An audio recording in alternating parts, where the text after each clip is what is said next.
Army Sergeant Robert Anspach will forever be 33. 51 years after he was killed in action on a reconnaissance mission near the height of the Vietnam War, Anspach's status remains classified as killed in action and body not recovered. Essentially, he's missing in action. His body has never been repatriated. They've never brought him home, said Cindy Anspach Baucom, his youngest daughter. People say you need to let this go. We say, no, there's no direction to push but to bring him home. It was hard. Everybody else had a dad, she said.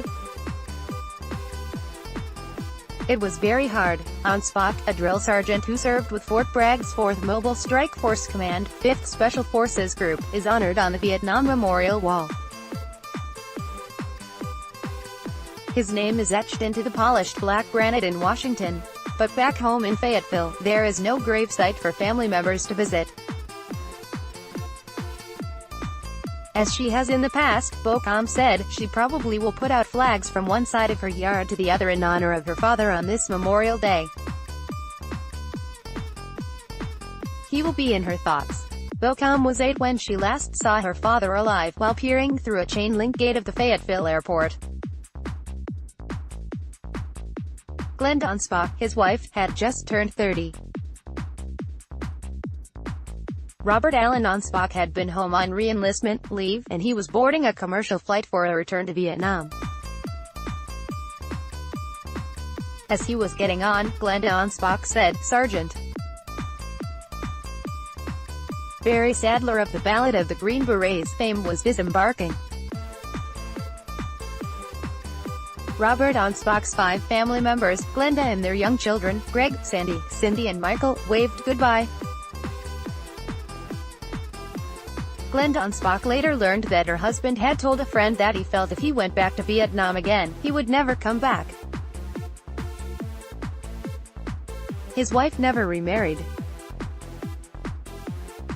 She is now 81. "I probably think about him every day. Every other day," she said from Baucom's tri-level home off Village Drive. "It's never far from you."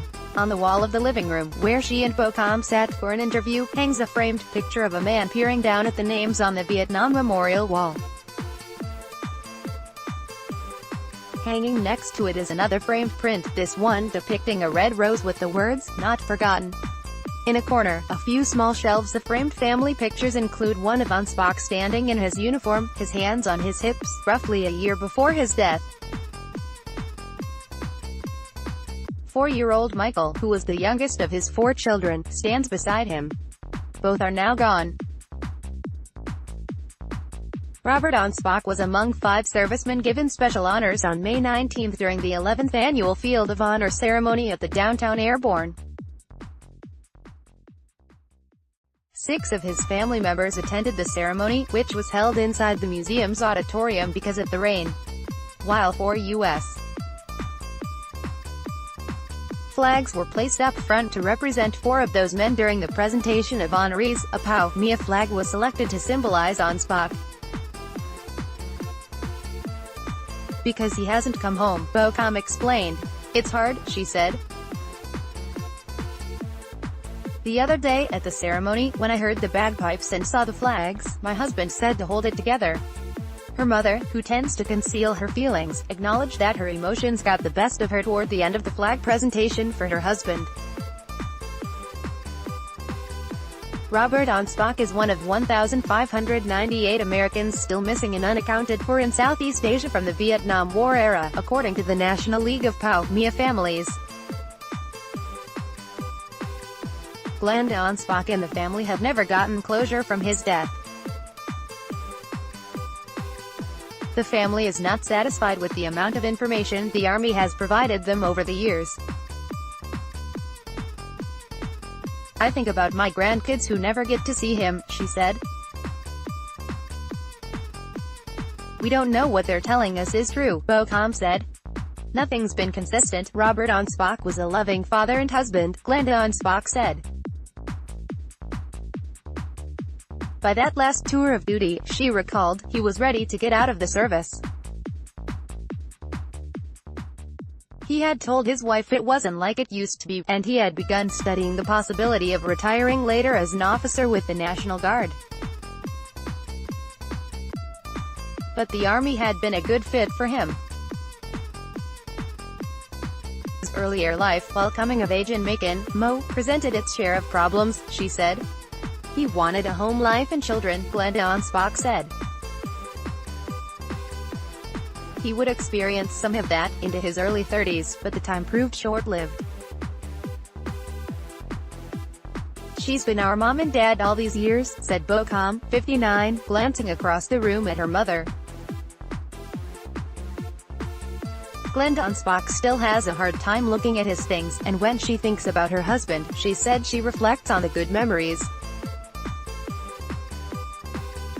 The good memories, Baucom quickly interjected, are so short. Oddly, Robert Anspach had been missing in action once before. That was during the Korean conflict, about a year into his military career. Glenda Anspach, whose mind remains sharp on dates and details, told how he and a buddy were caught behind enemy lines. It would take them 6 days before they could work their way back. She said the commanding officer was typing up a missing-in-action letter to send to Robert Anspach's mother when they showed up in camp. During one of his 3 tours of duty in Korea, he was wounded on Heartbreak Ridge. That was the disastrous 1951 battle for the U.S. and its United Nations allies, in terms of casualties. Robert and Glenda would not start dating until after he served his second tour of Korea. The couple married on January 2, 1955, a year after she completed high school and a year before she gave birth to Greg, their firstborn. Greg Anspach, who is now 61, steers away from any conversation regarding what happened to his father, according to his mother and sister. He was about 11 at the time, and it still hurts. So many questions, they said, remain unanswered. You still want an answer, Baucom said. In November 1988, 21 years after Robert Anspach's disappearance, Michael Anspach's body was found snagged in tree branches along the Cape Fear River in Bladen County.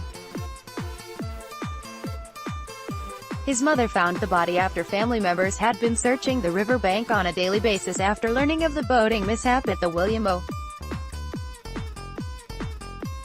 Husklocken Dam No. 3. He was 26. During the interview, mother and daughter often delved into Michael's death while discussing his father. They see the two deaths as intertwined, which Baucom said is something they tend to do automatically. It would have been harder had Mom not found Michael, Baucom said. Michael Anspach is buried in a cemetery near 71st High School. But for now, over a half-century since Robert Anspach was reported missing in action, the Vietnam Memorial Wall is all the family has, a place where they can pay their respects.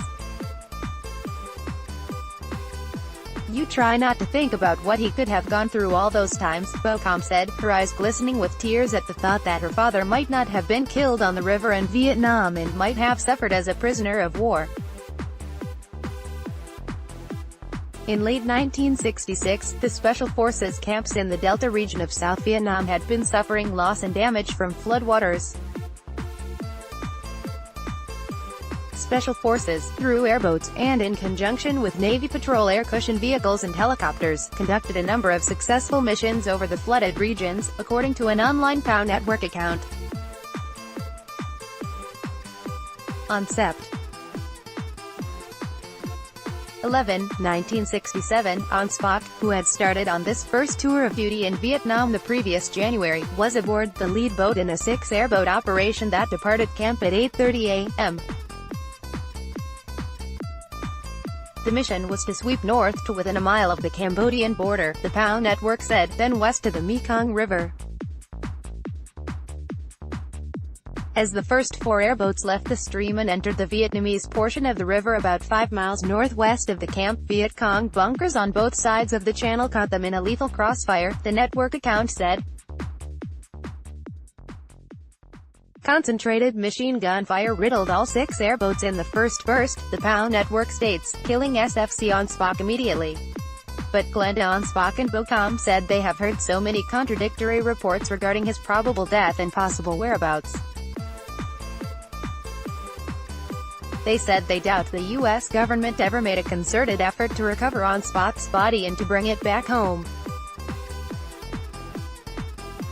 They said a representative of a military casualty service told them about 4 years ago, "You might as well forget it." On its website, the Defense POW accounting agency states that since 1973, the remains of more than 1,000 Americans killed in the Vietnam War have been identified and returned to their families for burial with full military honors. Field teams continue to investigate crash and burial sites, as well as to interview locals to gain additional knowledge in Vietnam, Laos and Cambodia in hopes of recovering the remains of missing Americans. Through the decades, the Anspach family has pursued multiple efforts to have Robert Anspach's body returned to American soil. That's one reason, his widow cites, why she has stayed in Fayetteville, to see if she could find out anything. At this point, she said, she doesn't believe she will live to see the day her husband's body is recovered and returned to the family for a proper burial. Later, Baucom said that comment hit her heart emotionally. She said she had never heard her mother say that before. "You just want the truth," Baucom said. "After this many years, you just want the truth." Copyright 2018 The Fayetteville Observer, Fayetteville, NC. Visit the Fayetteville Observer, Fayetteville, NC, at www.fayobserver.com. Distributed by Tribune Content Agency, LLC.